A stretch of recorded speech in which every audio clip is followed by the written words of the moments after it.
Piano prodigy Park Jong-hwa started playing piano at the age of 4. Since then, he's been active on his main stage, Europe, further receiving global recognition. Actually, your very first award. Very, very special and good experience. Back in 2016, pianist Park Jong-hwa caused a sensation by moving a piano to multiple locations. With his specially designed trailer, he carried a grand piano for unique street performance. We witnessed a lot of heartwarming. It was very rewarding. As a man who strives to pursue innovative ideas, he is currently doing a research focused on combining music and artificial intelligence. His future activities, as novel as they will be, are highly anticipated. On today's Heart to Heart, we delve into pianist and Professor Park Jong-hwa's stories of his boundless adventures.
Wow. That was beautiful. It reminds me of that song, 동구밭 과수원길. Was it that tune? Yes. That was very refreshing. The sounds of the birds chirping along with the piano. A very unusual approach. So that was Music in Motion, a project that you've worked on. I'd like to begin by asking you, first of all, what led you to the idea to create, to work on such a project, not in a concert hall, but actually in the middle of nature? I remember when I was in college, I felt enormous joy when I invited friends who were not really into classical music, but they came to a concert of mine, and afterwards they were so elated that they would ask me, when is the next concert? Oh, I see. And one day I thought I would do a project like this. I was always imagining it. Yes. I heard that there was a similar, not exactly, well, it wouldn't be similar, but another project. It's called Run Piano. So this is Music in Motion. Yes. And Run Piano was a project that you worked on previously before Music in Motion. So what was that project about as well? We started Run Piano project around 5 years ago, I remember. There was a cultural project guy named Seokjun Jung. There was a project in England named Play Me I'm Yours. And idea was to collect unused pianos in the city. He was an artist, so he painted pianos himself. So he would paint old pianos that he collected from people that no longer use the piano. Exactly, in different shapes and forms. Yes. The idea was to give these pianos a second life. Oh. Yes. And then he would place it in the places. When I returned to Korea in 2007, I always had a vision that I wanted to do something like this. Somehow the idea got around, and I guess Jung Seok-jun, 대표님, he heard about this idea and asked if he could do it. And later I heard that this man started the project. And I went to see him and said, I also would like to join your project. Can we do it together? And he said yes, he approved, and we became a partner. So taking us back to Music in Motion, I mean, obviously, as we've taken a look at the video, Yes. the very short clip, I'm sure you had to spend time selecting locations. Yes. Even transporting the piano. Yes. The whole planning process, I'm sure it took a whole lot of time. So could you tell us about how you actually put this project together in more detail? It was difficult because we didn't have a lot of funding. It was mostly volunteer-based thing. After we placed the piano, we would actually watch across the streets or on the steps to watch what happens there in the bubble culture that we created.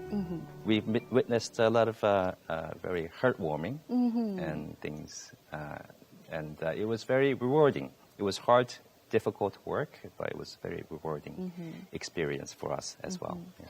So, of course, you have this trailer that you can load the piano onto. Yes. And you travel to different locations. I mean, this type of attempt, I believe, was the very first in Korea. Yes. How was it received, especially by audiences that aren't exactly or aren't often exposed to such experiences, cultural experiences or musical experiences?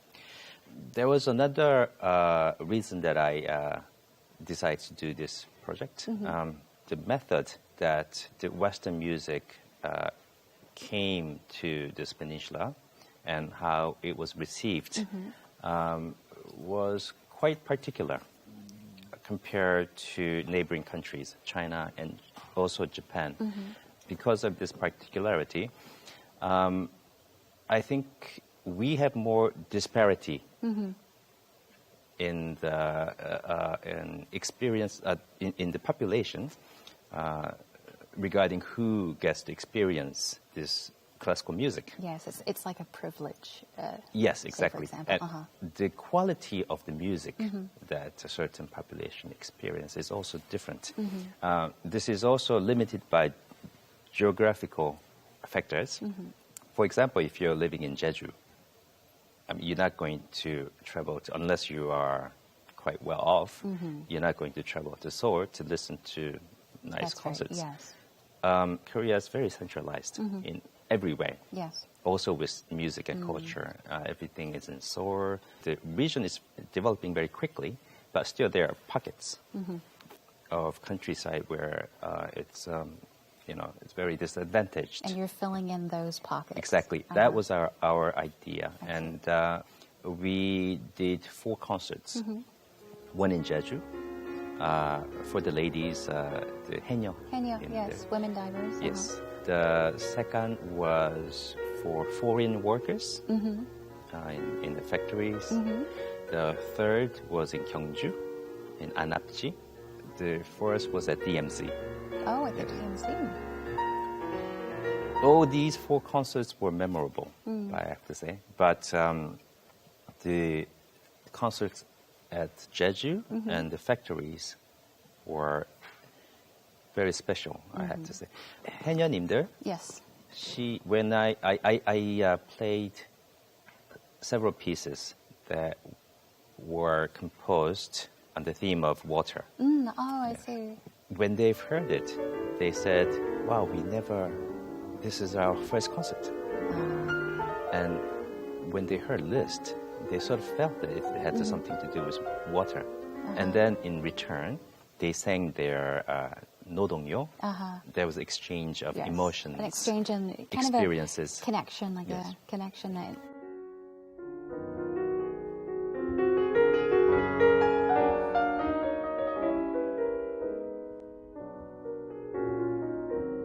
I'd also like to ask about, the research. I mean, we're talking about projects that you've worked on and that you are still working on, and also about some other very unusual, very unique research projects that you're working on as well.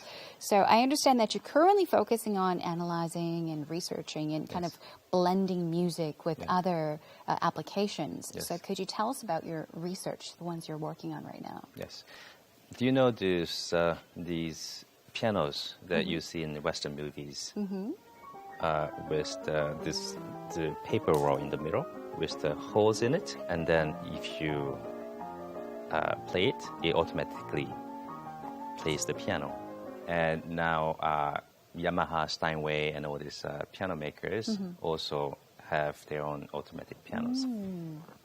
And what it does is that it records the movement of keys, hammers, and the pedals, so that if player plays on these and push record, and they will record all these movements, and they will play it back so it memorizes automatically. it.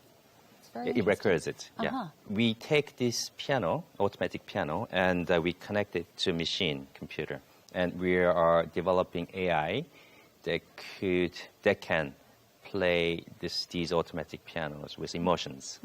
This is the project that I'm involved in at the moment. Yes. Interesting. I am working with a professor from KAIST, and they are the one who's really developing the AI. Oh, okay. I see. And we are responsible for collecting the data and also consulting as field expert. Yes. It's very interesting because how do you bring automation to art? Because art is done by human, and you know, And this, people believe it should be done by humans. exactly these areas of intuition and the emotions and intentions and all these things are not yet reachable by machines. But sometimes people mistakenly think that one day computer will take our jobs away as an artist. But I don't think that's true. We are doing this so that we could be better creators, better performers, and we are doing these projects to make very good assistant for us, so that we may be better artists. Professor Park Jong-hwa's I Imagine project is based on the themes of AI and creativity. As an attempt for artistic enhancement through AI application, the project has received positive reviews. He pursues an innovative path that no one has ever pioneered, and we shall now unfold his notable past, which led him to where he is today.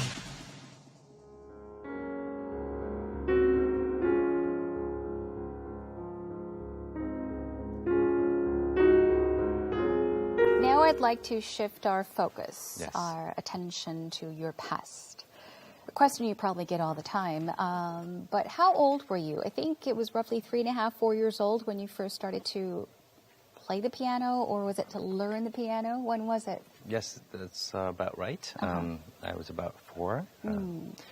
We had a piano at home because my mother was an amateur pianist, and I remember that was like a big toy that I could play with. Wow. I'm sure many of our viewers are curious about the childhood stories that you might have to share as a musical child prodigy. So what are some maybe memorable stories, childhood stories that you remember?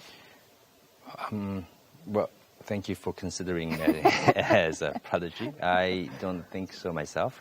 I just think that I had just very encouraging environment, and just happened to meet certain people at a certain time, which was enormously lucky for me.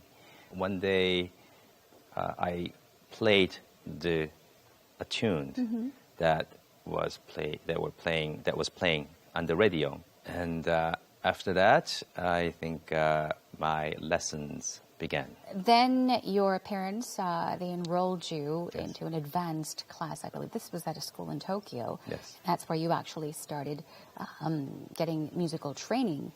So you spent several years in Japan, your elementary school years in Japan, Yes. and you also traveled to Europe, lived in many parts of the world. And it was when you were just 20 years old, quite young. When you were just 20, you won the Critics Award ever. Yes. And this was when you were 20. You won the Critics Award in the Queen Elizabeth International Piano Competition. Now, you did enter many competitions, many piano competitions prior to this, but it was your very first. Yes. Actually, your very first award. So it must be a very, very important moment for you, a moment that you remember for the rest of your life. Yes, in fact, that was my first competition, and I went to Belgium to do this great big competition. I would say it's a sort of marathon of competition because they have 5 stages, and for one of the last stages, you are put into chateau all the finalists are put into chateau without outside contact. Oh, wow. This was a very, very special and good experience. Yes. You have received such wonderful musical guidance from wonderful teachers, Yes. great teachers. Cannot mention all of them, but if you can mention a few of them, that would be wonderful. And I'd like to ask about perhaps what significance their teachings have had on your musical and artistic life. Well, I have to mention Professor Russell Sherman. He was there during the most formative years of my life, I would say. He had a very special approach to piano pedagogy. He is probably the last generation of this sort of Jewish education that stemmed from 19th century, long time ago. And I really appreciate his teachings, so that was very special. And the one thing I remember was that he told me, never trust anything. Never trust anything? Yes, and he said, when you read a book, do not trust words. Just listening to you tell us about the professors you've had, I mean, just it's amazing. You're so lucky to have, met these people and actually spent time with them, had you next to you. As I've mentioned briefly earlier, you spent your elementary school years in Japan. Yes. Starting at the age of 5. And then you grew up in the Western world, of course, traveling from one country to another. And this is where you actually built your musical career, Yes. Not in Korea, but in Europe mainly, right? Yes.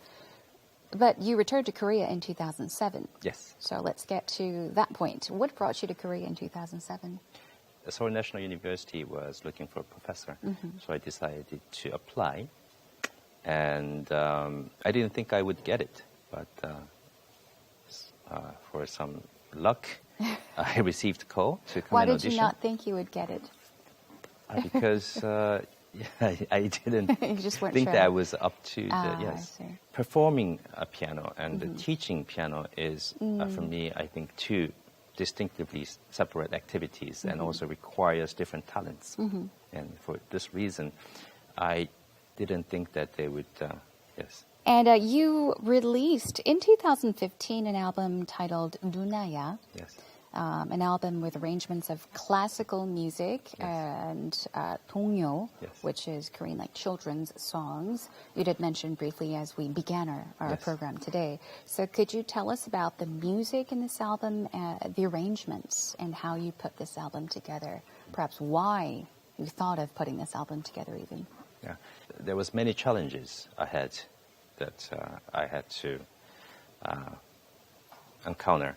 And of course, one of them is to getting used to the teaching. I was always interested in teaching, but when I started, of course, I was a beginner at this, and I had I was very enthusiastic, but that alone does not do the job. I realized it was a huge learning process, and I think I become a better artist and better person because of this teaching experience. But also another challenge is that was laying ahead was about my identity. Since I moved out from the country at the age of 6, Yes. and I was brought up and I lived abroad, it was, although I was Korean, I am Korean, it was completely a new world. Then 동요, the Korean children's song, I heard the tune, and then I thought this was it, because since 2007, when I lived here, people would invite me to go to 노래방, karaoke, Yeah. and I couldn't sing a song. I didn't know any Korean songs. But you sang 동요? And when I heard 동요, I instantly recognized the melody. The ones you listened to when you were a Yes. child. So I said, this is it. Maybe I could work with these. And it was very interesting because 동요 has very strong ties historically with how Western music came into our peninsula. Yes. I was afraid, sort of, I had a fear of doing this project, but along the way, there was very encouragements and helps. Yes. And finally, we produced this CD. Mm-hmm.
You're keeping yourself very, very busy.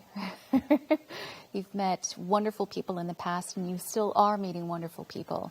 I'd like to ask about any closing thoughts that we could, maybe say goodbye as we wrap up the program. And I'd also like to finally ask about any future goals or plans, projects you want to work on in the near future.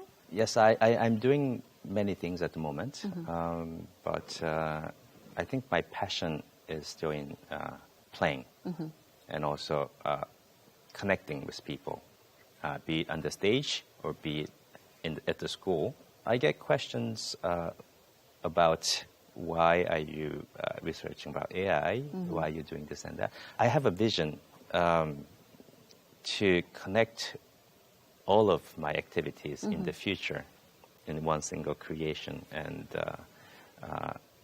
sort of do something satisfactory for my own standards. Or it's a difficult question.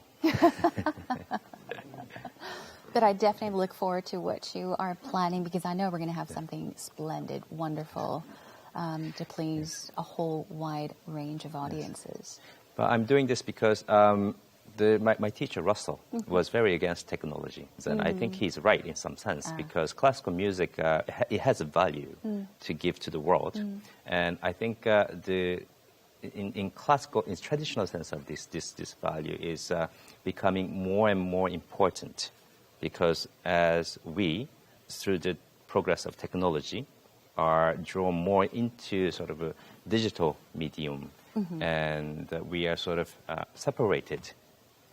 What classical music is offering to counterbalance all this is becoming more and more important. But at the same time, as a person who is in the education, our responsibility to arm the young people with traditions. But I think we are also responsible for arming them with what to come, what to expect, and the necessary skill set to handle and innovate themselves, and so that they could innovate the field that they're in. I always had sort of complex as a performer, because we are, as interpreter, we are always interpreting the pieces, compositions that were written for us for piano. But after several decades of doing this, I realized I have a desire to create something by myself as well. And I guess that desire also feeds into all these activities, the reason that I'm doing all these activities. Yes. All sounds very interesting. I very much enjoyed our conversation today. Look forward to the convergence or the combination of classical music and AI. Yes. And I wish you the best in the future with all your plans and your future endeavors. Thank you very much for joining us today. 감사합니다. Thank you for having me. Thank you. Thank you.